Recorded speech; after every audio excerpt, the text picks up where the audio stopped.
Pratique, Anissé Georges Deleguilé critique la mauvaise gouvernance du président Touadéra. Selon lui, le gouvernement est dépassé par le cours des événements. Il répond aux questions de Armand Yamindi.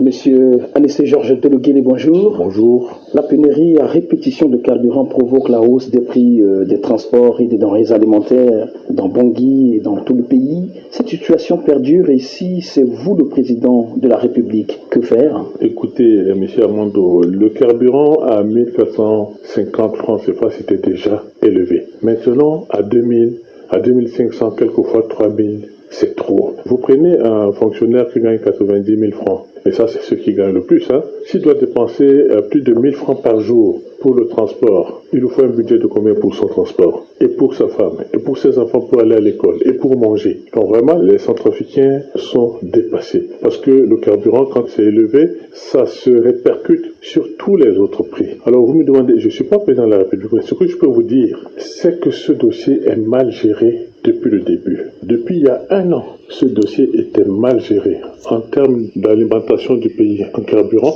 en termes de préparation de ces nouveaux prix, en termes de gestion de la nouvelle situation, puisque j'ai vu que la nouvelle situation profite à certaines personnes qui ont organisé un circuit parallèle. Quand je dis certaines personnes, ce n'est pas des petites personnes, c'est des gens assez haut placés et tout le monde les connaît, qui organisent un circuit parallèle. Je ne connais pas, vous voulez citer par exemple ceux qui sont au gouvernement ou bien proches du président de la République? En tout cas, ils se reconnaîtront. Et ceux-là qui sont très haut placés et qui ont donc l'impunité, qui organisent un circuit parallèle avec des prix un peu plus bas que les prix officiels, mais qui échappent au trésor public et qui organisent aujourd'hui une pénurie pour braquer la population centrafricaine, parce que c'est du braquage, faire payer cette somme-là aux Centrafricains.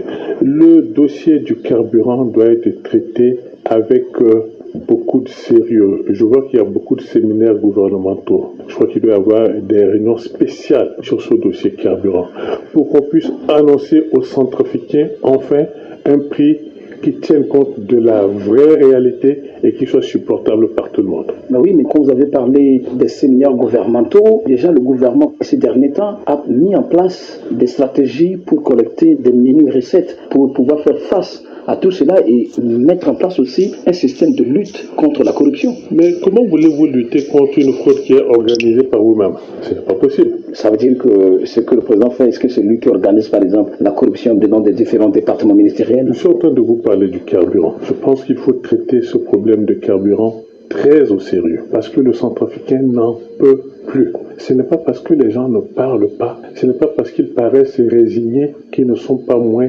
mécontents. Le Centrafricain n'en peut plus, il est étouffé. Je demande à mes compatriotes qui sont au gouvernement d'avoir pitié de leur peuple. Monsieur Deleguilé, vous dites que si des hommes armés continuent d'attaquer les positions de FACA pour, par exemple, poser des mines antipersonnelles, prendre en otage et rançonner la population, c'est de la faute au président de la République. Comment? Non, ce que je dis, c'est que quand il y a un problème, il faut le résoudre. Tous les jours ou toutes les semaines, nous assistons à des scènes qui sont très désolantes, de FACA qui sont tués, des familles endeuillées. Ce sont des jeunes qui n'ont pas été formés suffisamment, qu'on envoie sur le terrain sans moyen de projection sur le terrain, sans moyen de déplacement sur le terrain, sans armement adéquat, sans munitions en quantité suffisante et sans argent pour vivre. Et donc, qui ne sont pas organisés pour protéger le territoire, qui s'organisent pour survivre. Maintenant, je n'ai pas entendu une seule fois que le gouvernement se soit penché sur les raisons de ce regain de violence.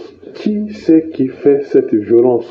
Où ça se passe? Quels sont les groupes qui sont en cause? Pourquoi ils font ça?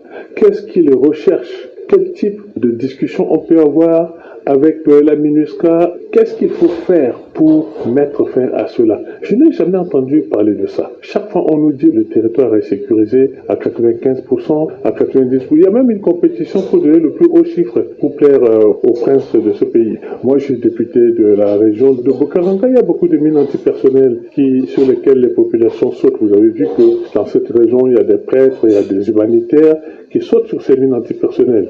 On a peur de faire des activités commerciales dans certaines régions. Et ces FACA, comme ils n'ont pas leur PGA, ils raquettent les populations. Donc ils deviennent quelquefois des fléaux pour les populations. Mais parlons de l'RPGA, vous savez très bien que le gouvernement connaît en ce moment la tension de trésorerie. Sans manquer de respect à nos autorités, je vous demande de faire un petit effort pour calculer ce qu'elles prennent au Trésor comme frais de mission pour leurs nombreux déplacements, très nombreux déplacements à l'étranger. Et vous prenez cette somme-là, vous rapportez à ce qu'il faut payer au FACA pour qu'il fasse le travail de sécurisation du pays. Vous verrez qu'il y a de l'argent pour faire ça. Donc ça veut dire que c'est un manque de volonté politique. C'est un problème de priorité du gouvernement. Le résultat du rapport d'enquête spéciale sur le meurtre de 9 Chinois à Chimbolo, non loin de Bambari, est dévoilé depuis mercredi. Et ce rapport du gouvernement a pointé du doigt des hommes de la CPC responsables de cet assassinat. Quel commentaire faites-vous de ce document? Je ne suis pas au courant du rapport. J'ai lu une espèce de discours que le ministre de la Justice a fait à ceux qui ont produit le rapport. Vous savez, c'est un dossier pour lequel la vérité sera connue. Puisqu'il s'agit des Chinois, vous avez vu que le président de la République populaire de Chine s'intéresse à la question. Donc c'est un très grand pays, la Chine. Et tuer ses ressortissants comme ça, que le président de la République chinoise demande des comptes, ils sauront exactement ce qui s'est passé. Donc bon, je ne me prononce pas plus, hein. La vérité sera connue tôt ou tard. Mais oui, mais déjà la vérité c'est ce que peut-être selon vous le gouvernement déjà a pointé du doigt selon son rapport les éléments de la CPC. Je ne sais pas qui a fait quoi. Ça peut être la CPC, ça peut être d'autres personnes, je n'en sais rien. Ce que je peux vous dire, c'est que les ressortissants de ce grand pays frère qu'est la Chine, qui ont été assassinés ici, la vérité sera connue tôt.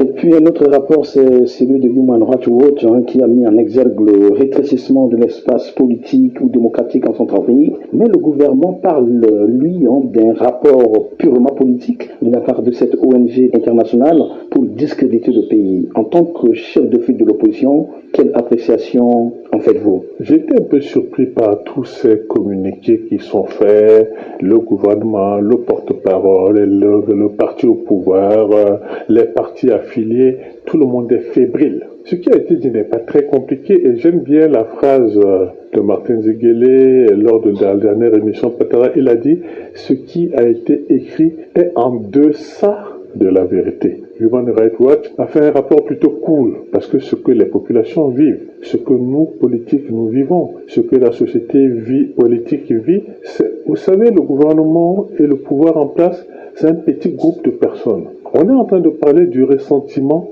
de 5 millions d'habitants. Donc il faut de temps en temps avoir l'humilité de reconnaître qu'il y a peut-être des choses à changer, qu'il faut changer, et non pas venir dire tout va bien, ces gens-là, c'est des colons, c'est des ceci, c'est des cela. Il faut avoir l'humilité de lire attentivement ce document et de se rendre compte qu'il y a des choses à changer et qu'il faut peut-être changer ça pour décrisper l'atmosphère politique, pour donner plus de confiance aux Centrafricains qui souffrent déjà beaucoup. Monsieur Anissé Georges Deleguélé, merci. Merci bien.